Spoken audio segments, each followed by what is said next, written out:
going to show you how to roast a chicken with a different technique. This is a twice cooked chicken.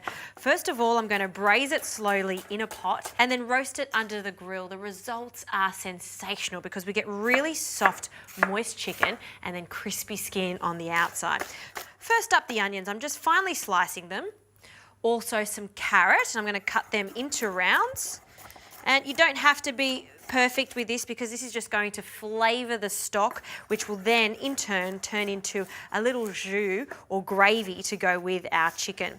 Now I'm giving this chicken a Mexican touch by adding some chipotle and adobo sauce. What it is chipotles that have been smoked and have been placed into a tomato sauce. It's going to give this a nice heat or warmth, and also it's going to give it a little smoky flavour. It's fantastic. Also some garlic, so one bulb of garlic I'm going to cut horizontally. You can see how glorious it looks in the centre there.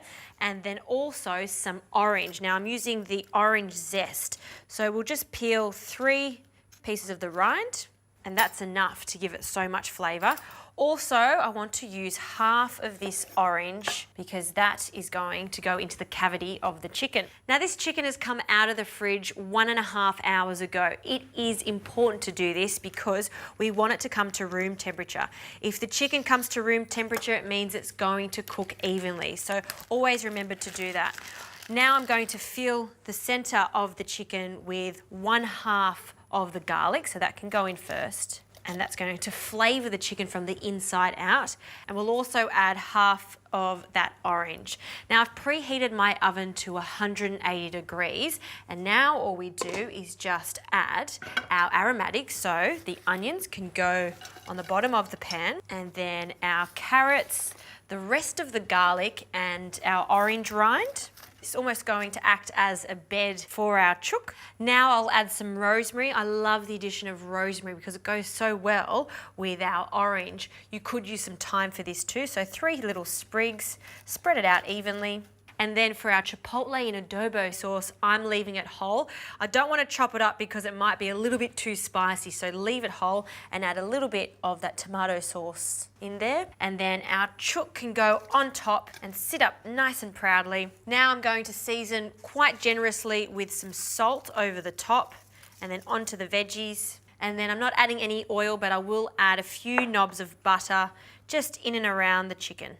Now the last thing I'll add to this is some stock, so some good old chicken stock, and we'll just add that in and around the chook.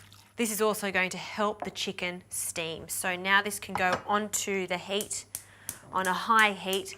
We're going to bring this to the boil, then I'll place the lid on top, and then it goes into the oven for about 45 minutes for the first stage of cooking.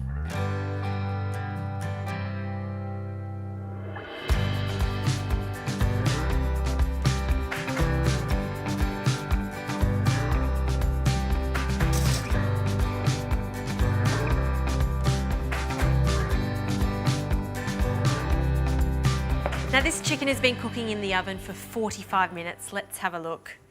Oh, it looks good. You can see it is perfectly cooked because the legs can fall off quite easily. But I do want the skin to go golden and a little bit crispy. So we're going to remove it from all these gorgeous juices that have developed in the 45 minutes. Again, being very careful because we don't want any of the chicken wings or the legs to fall off. We'll place it onto a tray. Now I've also placed the grill element on in the oven, and now this is going to take about 5 to 10 minutes to crisp up. I like to add just a small amount of olive oil just to help it go really crispy. Just spread it over the top of the chicken and then in it goes. Now I'll keep a close eye on that chicken because I want it to be a really nice even colour. So I may need to turn the chicken a few times in the oven. While that's happening though, we can get on to finishing this sauce. It's as simple as just placing all these pan juices over a high heat and allowing it to bubble away for about 3 to 4 minutes or until it reduces a little bit, thickens, and that flavour is going to concentrate.